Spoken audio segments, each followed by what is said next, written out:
Draymond Green, Scott Ostler, longtime Bay Area sports columnist, a peer of mine, maybe a little bit older, but a huge name. He's kind of like the Mitch Albom of the San Francisco era for those, I'm dating myself even just mentioning Mitch Albom, but big time sports writer, a witty page like for those of you that watched Around the Horn for San Francisco. He asked Draymond Green, are you going to be around? I think, and referring to his injuries, referring to all the controversies Draymond's been in, referring to like maybe has he worn out his welcome with the Golden State Warriors, because most people believe when he punched the kid last year, and why the kid's name's not coming up to my head, off the top of my head, I don't know, but he put that kind of ruined their season last year. And everybody's acting like this line of questioning to Draymond was somehow out of bounds.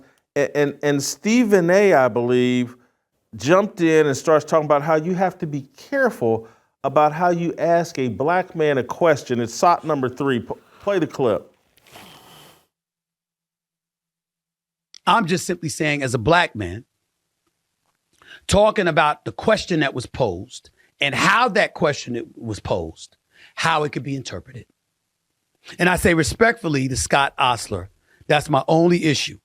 Everything that involved their back and forth after the question, I was cool with, because you got into the specifics. We're talking about your suspension. We're talking about whether or not you're going to be available. All of that's fair game. But you don't start it off and ignite the dialogue, the back and forth, by saying folks are worried about you. That implies a lot more than whether or not you're going to get yourself suspended, because some on the court matters of physicality when Draymond Green plays for an organization that relies on, that depends on his physicality, his passion, his fervor, etc. They want you to hone it in enough so you don't get yourself suspended. But outside of that, they ain't trying to stop Draymond. So let's just be careful about that. Let's just be careful about how we ask black men certain questions. Go up to the white dude and ask and tell him, we worried about you. We worried about you. Well, what does that mean? That's all I'm saying. Delano, are we that fragile? I mean, I honestly don't understand how a guy like Stephen A., who again is probably 20 years my senior, or at least 15 years my senior. No, he's my age, 57, 56, 57. Okay, so he's about 15 years older than I am. I don't understand how these guys who grew up, particularly Stephen A., who talked about, I grew up in New York, you grew up in Queens, as did I, and these guys who grew up in rough and tumble, and now these guys are like lapdogs. Everything is, you got to be careful. This is a harm, and I think this is the result of living in an overly therapeutic culture, and the result of guys like Stephen A. being in an increasingly feminized industry. Because you mentioned, you mentioned Mitch Albom. I'm thinking about, watching the sports reporters. I'm thinking about guys like you, Jason, Albom, Tarico, Wiley. Journalists of yesteryear, one, were not self-obsessed. When I watched the sports reporters back in the day, it wasn't, oh, well, I went to the club and the bartender didn't serve me because he got the white dude first. And it wasn't a bunch of crying. It wasn't a bunch of navel gazing. And I don't see those types of people, coming up, because now every person in journalism, every person in a public platform, they primarily use their public platform to air personal grievances. And I expect it for young people. But what I've seen, and this is often the case, and I see this in American culture, where the younger generations are having more influence on their elders than the elders have on the younger generations. And I think Stephen A. Smith is an example of that. And now everything he talks about as a black man, and when he says that, it's never, as a black man, I'm willing to die for my family. I'm willing to stand up for my community. I'm willing to speak truth in difficult situations. It's always, as a black man, kvetch, moan, complain, whine, so on and so forth. And I'm just, at this point, I'm over it. So, Steve, to me, he's setting up a world where, hey, you just got to walk on eggshells around black people. And because anything you say could trigger them, it's like getting read your Miranda rights. And maybe I need to come up with a name for that. It's anything you say can and will be used against you in the court of public opinion if you're dealing with a black person. And it's like, I'm not white, but it's like, I want flight from that. I don't want to be around people that I can't just talk the way that I talk without them reading everything into whatever I say. It's embarrassing to me. Steve?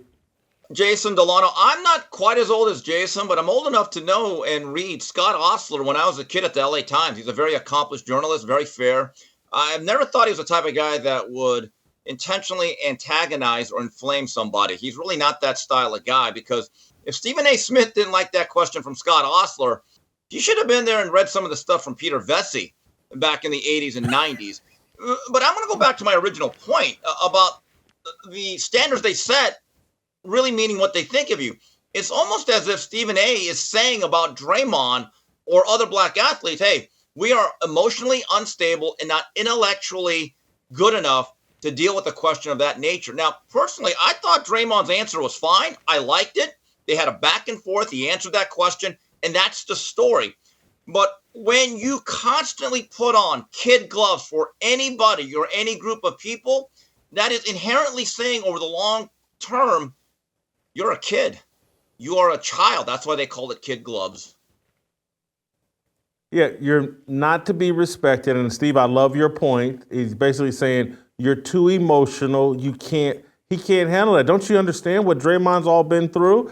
Draymond's a loose cannon. Don't you? He beat up a kid. Right. He went back to Michigan State as an alum and beat up a kid in a bar.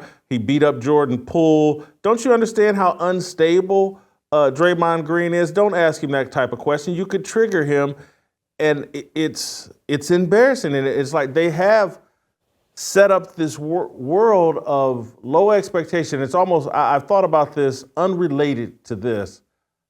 I've thought about here, because I'm talking about Matt Barnes, and it made me think about, Matt Barnes tells the story that when he was in high school, his sister came up to him and said, another kid called me the N-word.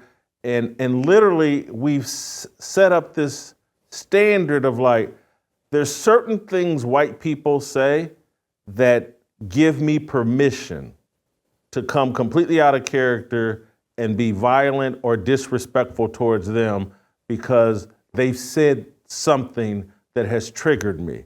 And again, I always say, my stance is like, I'm not gonna let someone else dictate my behavior. However you behave does not determine how I behave. And again, this is why I just come back. We live in such a secular world that no one thinks, like, you know who I gotta actually answer to is God. And there used to be people that weren't really religious who did because the whole country kind of moved that way, and there was a thought of like, the reason why there was momentum to end Jim Crow and some of this unfairness is because even non-believers were like, man, they may have to answer for this someday, just in case as an insurance policy, just in case there is a God, let me hop on board with ending this unfairness.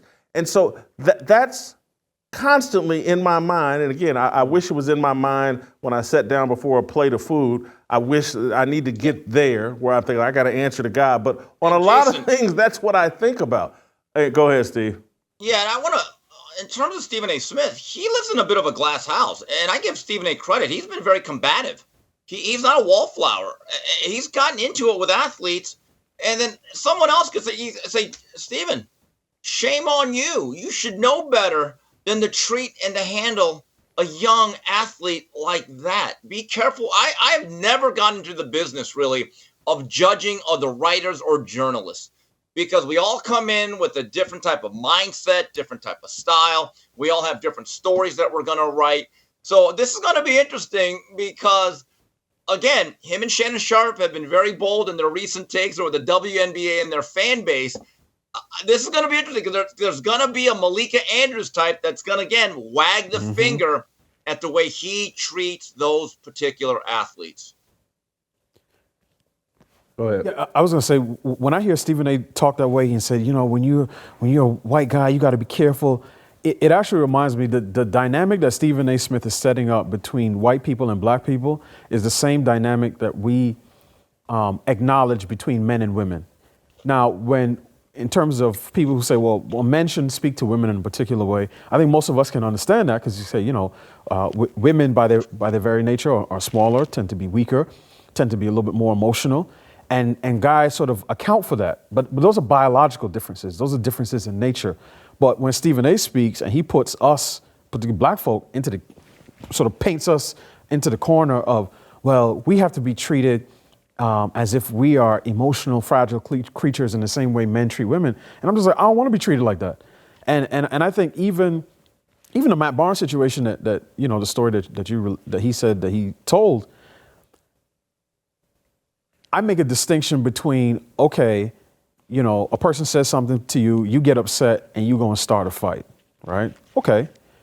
Yeah, you might have got outside yourself and acted in an emotional fashion, but being triggered towards fighting is different than being triggered towards crying.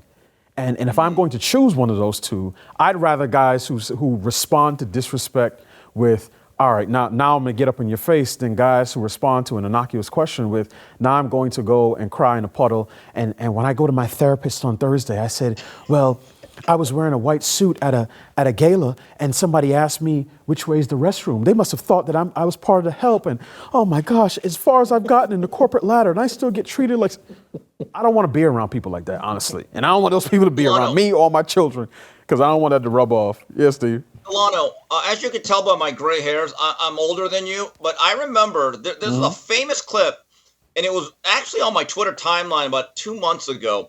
During the 1987 National Football League strike, various veterans, big names like Lawrence Taylor, crossed the picket line because, quite frankly, they needed the money. And it came on my Twitter timeline that Lawrence Taylor, with a heated exchange with the reporter, I'm thinking, oh, okay. And it turns out that when he came back with one game left with the replacement players, someone asked him, hey, Lawrence, are those the real Giants? And are you a real Giant? Something to the effect of, like, are you sure you can look at your teammates in the eyes who are still on that picket line? Taylor did not like that question. He basically said, what are you talking about? And it got a little bit tense. And, like, you could tell, like, he was not happy with the question. He was smoldering. And when that media scrum was over, they actually have this on camera. That reporter's walking away. Lawrence walks over to him. And you're thinking, uh-oh. And Lawrence just said, hey, man, look, I didn't like that question. I think it's a little unfair. We're all going through things. We all have different situations. It was a very cordial but heated discussion. And at the end, they just walked away. And Lawrence actually shook his hand and said, okay, we're good. I mean, I thought that was look, you could agree or disagree if he should have crossed the picket line. That's something he's going to have to live with. That is part of his legacy. But the way he handled it, nowadays, if anyone even tried to act like that towards the media, that journalist, I think, would be absolutely fried. And I don't know if an athlete today would handle it in the manner that Lawrence Taylor did. I actually came away with a lot of respect watching that clip. Help us grow the Fearless Army. Pound that like button, subscribe to the channel, and share this video with all your fearless friends.